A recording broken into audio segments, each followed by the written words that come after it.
변호사님은 어떻습니까? 좀 어떤 부분에 주목하셨어요? 일단 전체적인 내용을 보고 상당히 좀 중립적이고 또 신중한 그런 표현들을 썼다라고 생각을 좀 했습니다. 사실 연예인들 같은 경우에 이렇게 문제가 불거졌을 때 크게 보면은 뭐 둘 중에 하나인 것 같습니다. 입장문을 혹은 이런 사과하는 글을 게시할 때 자신의 뭐 책임을 인정을 하고 사과를 하는 위주로 내용들이 구성이 되거나 혹은 억울한 점들을 해명을 하고 호소하는 쪽으로 치중이 되거나 둘 중에 하나인 것 같은데, 일단 뭐 박나래 씨의 그 영상을 보면은 상당히 이제 중립적인 그런 표현들을 써가면서 신중한 발표를 했다라고 보여집니다. 그래서 이 내용 중에서 현재 제기된 그런 사안들에 대해서는 그 사실관계를 차분하게 확인을 해야 되기 때문에 그래서 법적 절차를 진행하고 있다에 따라서 앞으로 또 이런 구체적인 내용에 대해서는 뭐 해명이나 이런 영상은 없을 것이다라는 언급을 했습니다. 그래서 이것은 한편으로는 뭐 변명도 또 해명도 아니지만 또 한편으로는 뭐 사과라든가 인정도 아닙니다. 그래서 상당히 객관적인 그런 입장을 표현을 했다라는 점이 조금은 인상적이지 않았나 생각이 됩니다. 예.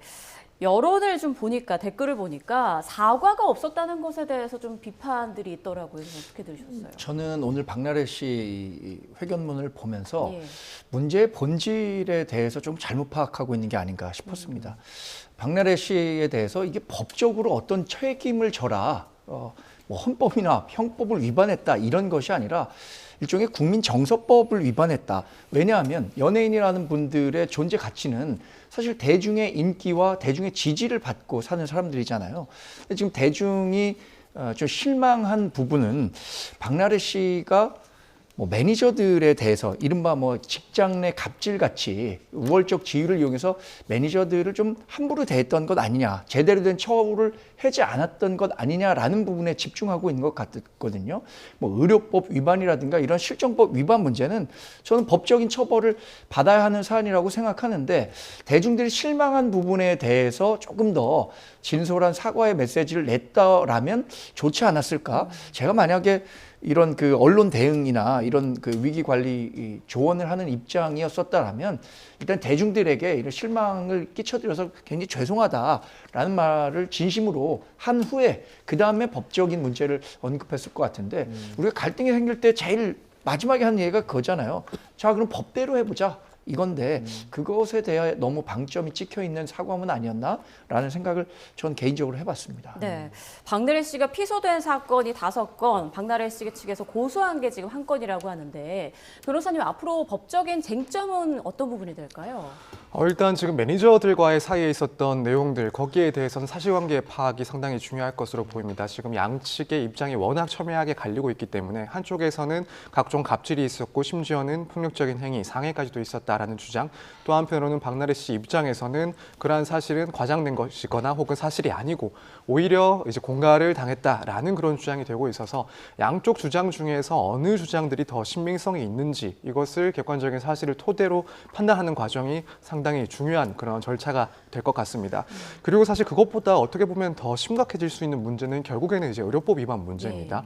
지금 박나래 씨가 의료 실수를 받았다라고 하는, 그러니까 그런 실수를 했다라고 하는 사람들이 무자격자라는 이야기가 계속해서 나오고 있는 사안이고 어느 정도 사실관계가 좀 파악 가능할 것 같습니다. 그렇다면은 이들에 대한 처벌은 물론이지만 과연 이제 박나래 씨가 이러한 내용들을 알고 있었는지 혹은 그것을 모르고 실수를 받았는지 이게 상당히 중요한 내용으로 보입니다. 만약에 알았다라고 한다면 의료법상 마찬가지로 공범으로 처벌될 수 있는 것이고, 또 심지어는 경우에 따라서 그 처방받은 약물에 따라서는 뭐 마약류 관리법 위반 문제도 있습니다. 그렇게 되면은 사실은 뭐 제가 봤을 때는 갑질 논란보다도 훨씬 더 큰 문제가 발생을 할 수 있다라고 생각이 되기 때문에 이 박나래 씨가 의료법 위반과 관련해서는 뭐 그러한 사실을 알고 있었는지 몰랐는지 이 부분이 상당히 이제 중요하지 않나. 그리고 나아가서는 뭐 물론 이건 박나래 씨와 관련된 거는 아니겠습니다만 뭐 지금 이 건을 토대로 해서 다른 연예인들에 대해서도 이런 불법적인 실수를 받은 사람들이 있지 않냐라는 의혹들도 상당히 제기되고 있습니다. 그렇기 때문에 이 문제가 된 이 실수를 했던 사람들에 대한 조사의 그 결과에 따라서는 문제들이 더 좀 불거질 수가 있다, 이렇게 좀 보여집니다. 변호사님이 사과를 하지 않았잖아요. 그 나중에 있을 법정 공방에서의 어떤 유불리를 고려한 측면도 있지 않을까요? 그런 측면도 분명히 있어 보입니다. 일반적인 사건에서 특히나 억울함으로 호소하고 있는 사건에서는 변호사 입장에서도 의뢰인들에게 사과를 최대한 자제를 하라라는 그런 의견을 제시를 합니다. 혹여라도 사과를 했다가 추후에 이것이 뭐 자신의 혐의를 인정하는 듯한 그런 정황으로 비춰질 수도 있기 때문에 조심을 해명을 하는 거고 이 점 고려를 했을 가능성도 있긴 합니다. 다만 일단 제가 봤을 때는 그래도 연예인이라는 그런 상황을 봤을 때 이게 수사 과정 혹은 재판 과정에서 불리할 것이다. 그게 사실 주요하지는 않았을 것 같고 더 신경을 썼던 것은 아무래도 수사의 결과 그리고 재판의 결과에 따라서 지금 했던 발언들이 더 큰 파장을 일으키지 않을지를 좀 신경 쓰지 않았나. 그래서 만약에 여기서 해명을 하고 변명을 했다. 그런데 혐의가 일부 혹은 전부가 인정이 됐을 때 그때 이제 대중의 그런 비판들은 더욱 커질 것이 분명하기 때문에 그런 점들을 상당히 좀 고려해서 자제를 한 표현들이 아닐까라고 생각이 됩니다. 네.